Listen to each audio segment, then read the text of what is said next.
Uf, al final he acabat de llegir el llibre. Ara que l'he acabat he vingut corrents.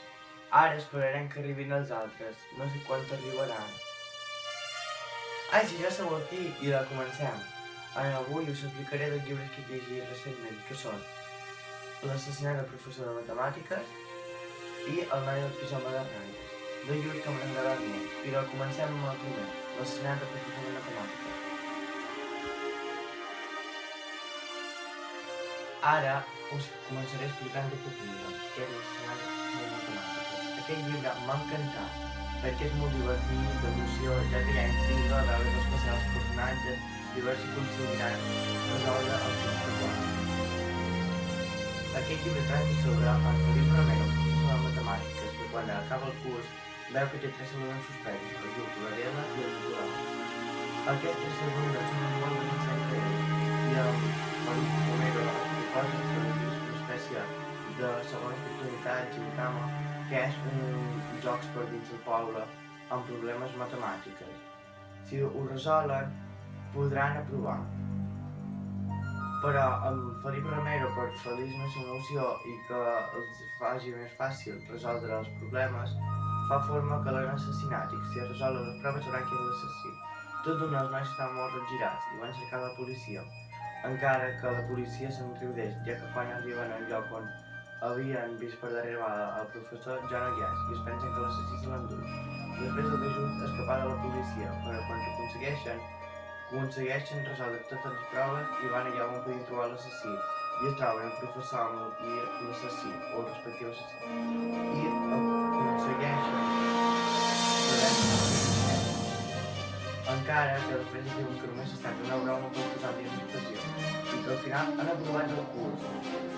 Espero que us hagi agradat aquest llibre. Ara seguim. El següent és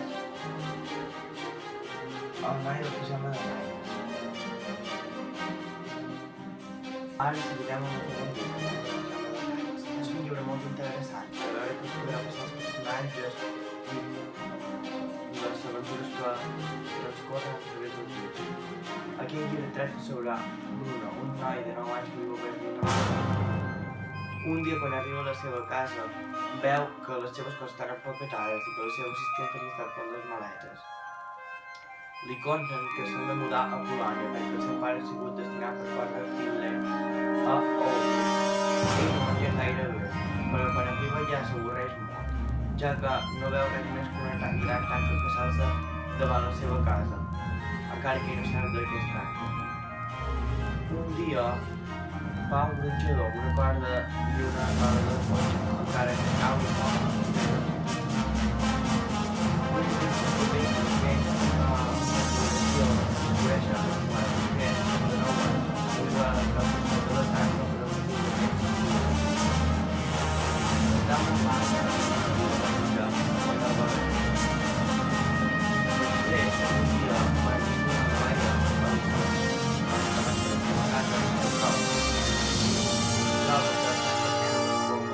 Ja que el tinent Fuller, un tinent molt jove i molt dolent, l'ha manat que feia net les copes, ja que està magre i té els dits petits. Després no es veuen durant un parell de dies, però quan es tornen a veure, el muert es té cops a la cara, ja que el tinent Fuller l'ha pilat. Després, un dia, quan Bruno arriba a la seva casa, veu que la seva mare està convencent el seu pare per anar-se'n de Polònia a tornar a viure a Berlín i el seu pare li diu que val. Bruno se li va contar al seu amic i decideixen fer la darrera aventura, ja que mai s'han tocat perquè hi ha la verge entre mig. Bruno va a la part del muert i una estona un soldat els plega amb un altre grapat de nens i els tanca en una de sal. I el seu pare el va cercar, però no el troba. La seva mare i la seva germana tornen a Berlín i un dia un soldat va cercar el seu pare, el qual se vol aquest soldat i també desapareix el seu pare. I així és com acaba un poc la història del noi del pijama de ratlles. Ara ja he acabat les recomanacions, espero que us hagi agradat i que si teniu una estona llegiu els llibres que us he recomanat. Sobretot, doneu-li un bon like i si no esteu subscrivits, subscriviu-vos al meu canal. Adeu!